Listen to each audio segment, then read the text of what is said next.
To export data from Xero to Excel, start by logging into your Xero account and navigating to the relevant section that contains the data you want to export. For example, if you want to export invoice data, go to the Invoices section.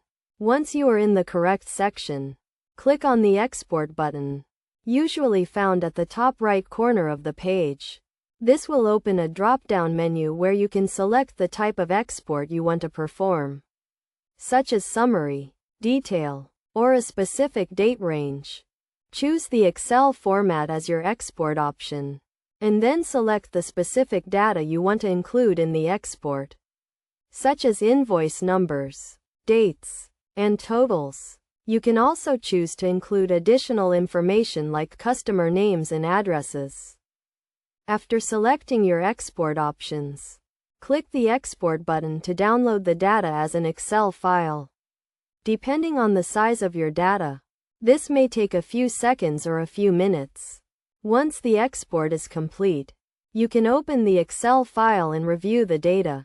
It is a good practice to regularly export your Xero data to Excel, as this allows you to easily analyze and manipulate your financial information.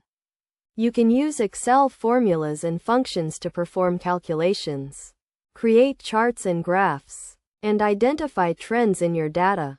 When exporting data from Xero to Excel, make sure to check the formatting of the data to ensure it is correct and consistent. You may need to adjust the column widths and formatting to make the data easier to read and understand. Additionally, be sure to save your exported Excel files in a secure location, such as a cloud storage service or an external hard drive, to prevent data loss in case your computer is damaged or compromised. By following these steps and best practices, you can easily export your Xero data to Excel and gain valuable insights into your financial performance.